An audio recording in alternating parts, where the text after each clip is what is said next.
Good morning students, তোমরা নিশ্চয়ই ভালো আছো। তো আমরা আজকে ক্লাস 6-এর যে ইতিহাসটা পড়াচ্ছিলাম 6 নম্বর চ্যাপ্টারটা, তো তার আমরা 6 নম্বর ক্লাসে আমরা চলে এসেছি।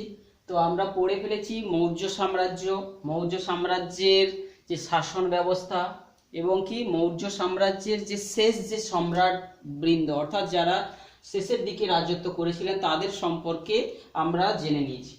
তো এই মৌর্য সাম্রাজ্যের আজকের ক্লাসে আমরা যেটা আলোচনা করব যে মৌর্য সাম্রাজ্যের পরবর্তী পর্যায়ে ভারতের যে রাজনৈতিক চিত্রটা কীরূপ ছিল, অর্থাৎ মৌর্য সাম্রাজ্য যখনই শেষ হয়ে যায় অর্থাৎ সাম্রাজ্যটার পতন ঘটে যায়, তো সেই সময়ে ভারতে আমরা জেনেছিলাম যে ভারতের উত্তর পশ্চিম অংশ দিয়ে কিন্তু বিভিন্ন বিদেশি জাতি সেগুলো কিন্তু আসতে শুরু করে দিয়েছিল।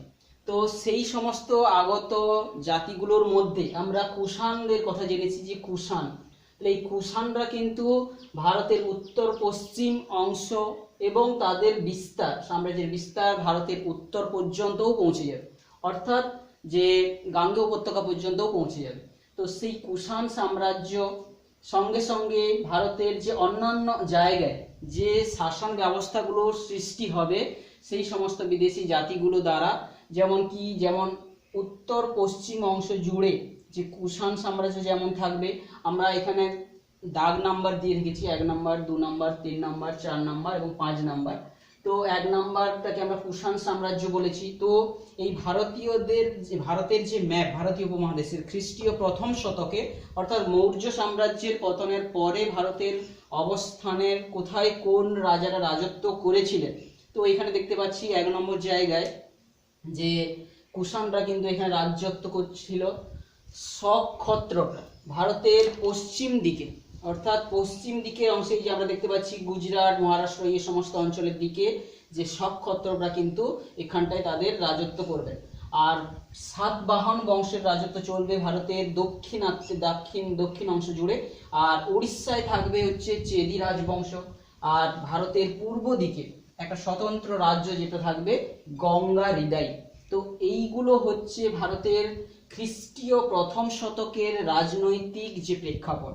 তো সেইখানে এই বিভিন্ন যে জায়গায় বিভিন্ন রাজবংশের রাজারা রাজত্ব করবেন।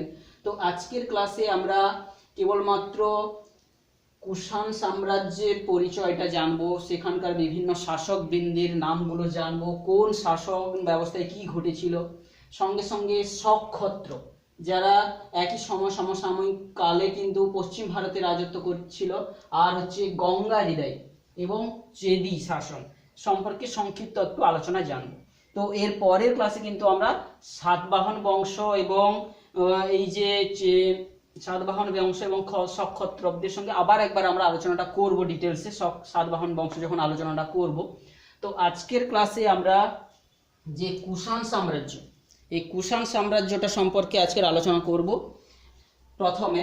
তো তার আগে আমাদের ভারতের যে রাজনৈতিক প্রেক্ষাপটের যে ইতিহাসের একটা ব্লক ডায়াগ্রাম আমরা দিয়েছি, যে মগধ যে শক্তিশালী যে মহাজন পদে কি করে বিভিন্ন শাসকেরা শাসন বংশগুলো রাজত্ব করে গেছে, আমরা তার একটা ব্লক ডায়াগ্রাম দিয়েছি। এগুলো আমরা পরপর আলোচনা আগেই করেছি।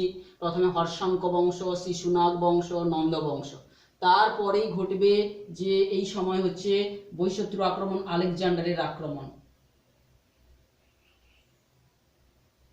আলেকজান্ডার আক্রমণ করবেন বহিঃশত্রু, সেই সময় আমরা জানি মৌর্য যুগ প্রতিষ্ঠিত হবে, মৌর্য সাম্রাজ্যের প্রতিষ্ঠা হবে, সেইখানে বিভিন্ন শাসকেরা শাসন করবেন। তারপরে শুঙ্গ বংশ, তারপরে হচ্ছে কান্য বংশ এবং তারপরেই কান্য বংশ, অর্থাৎ এই যে পর্যায়টাকে আমরা বলেছি মৌর্য সাম্রাজ্যের শেষ পর্যায়। এবং এই শেষ পর্যায়ের পরেই কিন্তু আবার যে বিদেশি আক্রমণটা ঘটবে, আবার একবার বিদেশি আক্রমণ, তাহলে এখানে একবার বিদেশি আক্রমণ, আবার একবার বিদেশি আক্রমণ, যেই বিদেশি আক্রমণে বিভিন্ন বিদেশি যে যাযাবর জাতিগুলো আসবে তাদের মধ্যে কুষাণ কিন্তু ভারতে একটা সুবিশাল সাম্রাজ্য প্রতিষ্ঠা করবে।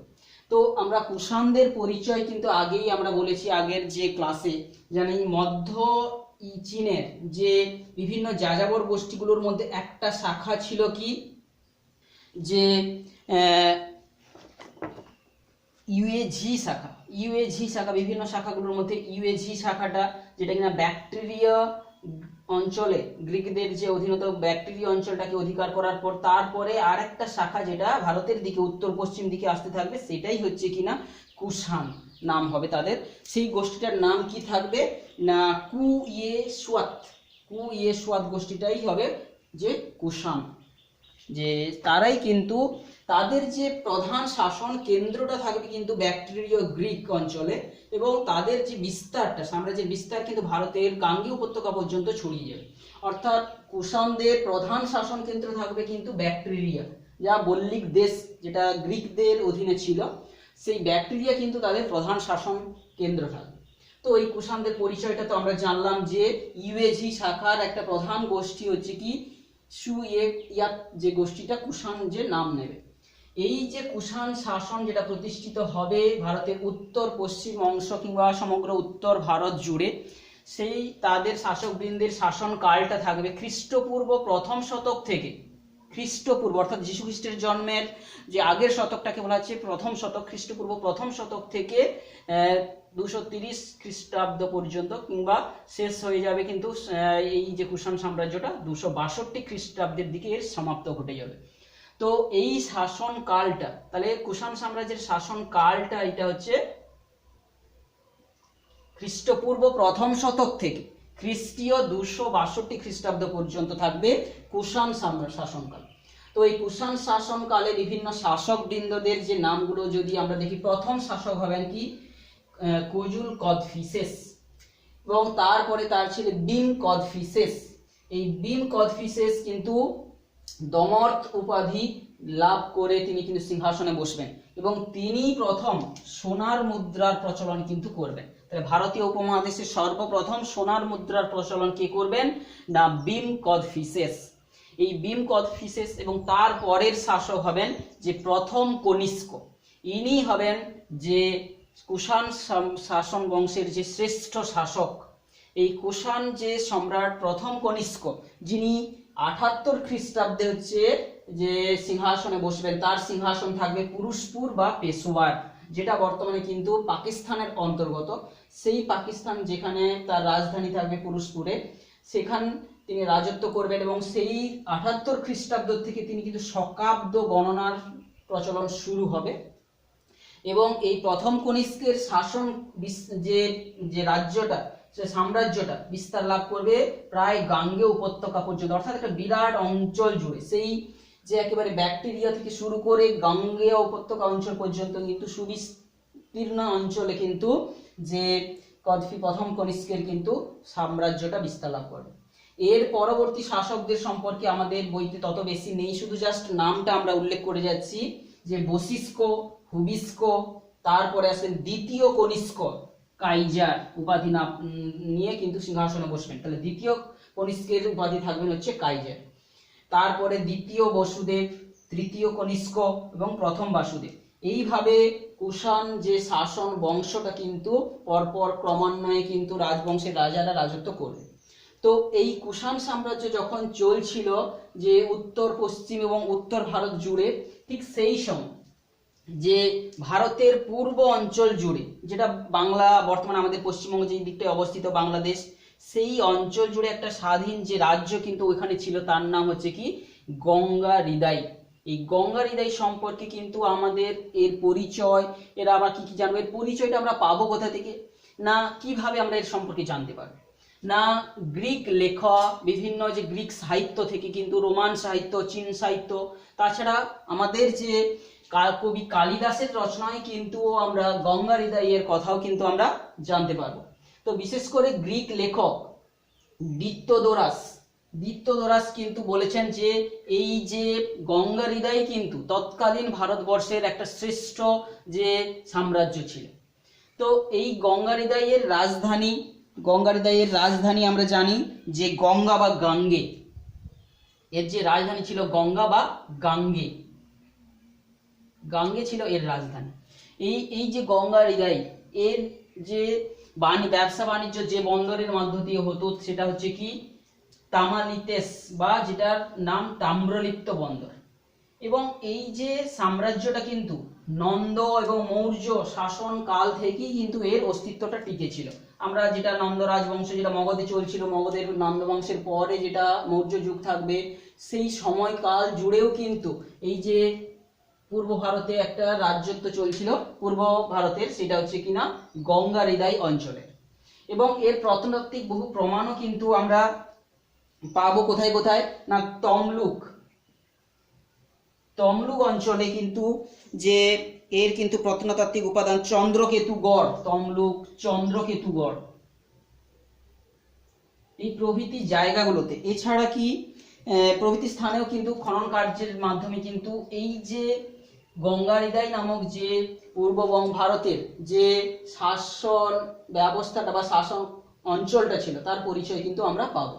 তো এইভাবে গঙ্গারিদাই সম্পর্কে আমরা বইতেও পড়বো, এবং বইটা ভালো করে পড়লে সেখানে আরো অনেক কিছু বিষয় আছে। তো আমরা একটা সুন্দরভাবে সহজভাবে যাতে করে সমস্ত বিষয়টা একই ছকের মধ্যে থাকে সেই জন্য কিন্তু আমরা এটা করেছি। তো সঙ্গে সঙ্গে যেটা উড়িষ্যা যেটা বর্তমান নাম, সেইখানে কিন্তু চেদি শাসক ব্যবস্থাটা থাকবে। চেদি শাসক যে কলিঙ্গরাজ খারবেলের যে হাতি গুম্ফা শিলালেখ, সেখানে কিন্তু চেদি শাসন বংশের রাজ্য যে শাসক কলিঙ্গরাজ খারবেল তার হাতি গুম্ফা শিলালেখ একটি কিন্তু গুরুত্বপূর্ণ শিলালেখ, কারণ এই শিলালেখতে সর্বপ্রথম যে ভারতবর্ষ কথাটার কিন্তু উল্লেখ আমরা পাব। তো এইটা হচ্ছে যে চেদি শাসন ব্যবস্থার একটু সংক্ষিপ্ত ইতিহাস। তো আমরা উঁচু ক্লাসে যখন যে আমরা ক্লাস 11-এ পড়তে যাব ইতিহাস নিয়ে, সেখানে কিন্তু এই বিষয়গুলোকে আরো যে ডিটেলসে আলোচনা রয়েছে। তো আমাদের একটা প্রাথমিক ধারণা লাভের জন্য আমরা এখানে সংক্ষিপ্তভাবে আলোচনা করছি আমাদের বইতে যেভাবে রয়েছে। আর একটা শাসন বংশ যেটা পশ্চিম ভারতে যে শকক্ষত্রপ, যেটা পশ্চিম ভারতে অর্থাৎ গুজরাট মহারাষ্ট্র এই অঞ্চলে যে শকক্ষত্রপদের যে রাজত্বটা চলবে, সেই রাজত্বের শাসনকালে যে সমস্ত শাসকরা রাজত্ব করবেন, প্রথমে হচ্ছে নহপান, তারপরে হচ্ছে কি কার্দমক বংশ সেখানটা প্রতিষ্ঠিত হবে, তার শাসক থাকবেন চষ্টন, এদের তার পরবর্তী শাসক হবেন রুদ্রদমন। এই সমস্ত শাসকদের পরিচয়গুলো আমরা যখন এর পরের ক্লাসে সাতবাহন বংশ নিয়ে, দক্ষিণ ভারতের সাতবাহন বংশটা নিয়ে আলোচনা করব, তখন কিন্তু এইগুলোকে আমরা আরেকবার আলোচনা করব, এই সমস্ত রাজাদের ক্রিয়াকলাপগুলো। কারণ কি, এই সাতবাহন বংশের শাসক বৃন্দদের সঙ্গে কিন্তু সমসাময়িক এই যে শকক্ষত্রপ বংশের এই যে রাজাদের কিন্তু একটা লড়াই চলতেই থাকবে। তো সেই জন্য এদেরকে আমাদেরকে একযোগে এর পরের ক্লাসটাতে আমরা এই চেদি এবং শকক্ষত্রপ এবং সাতবাহন এইটাকে আমরা এর পরের ক্লাসে আলোচনা করব। তো তোমরা নিশ্চয়ই ক্লাসটাকে বুঝতে পারছো, এবং এই লেখাগুলো অত্যন্ত ছোট করে রয়েছে, তোমরা স্ক্রিনশট নিয়ে নিতে পারো এবং নিয়ে কিন্তু আবার বইটা পড়ে তোমরা নিজেদের মতো করে নোটটা তোমরা তৈরি করবে।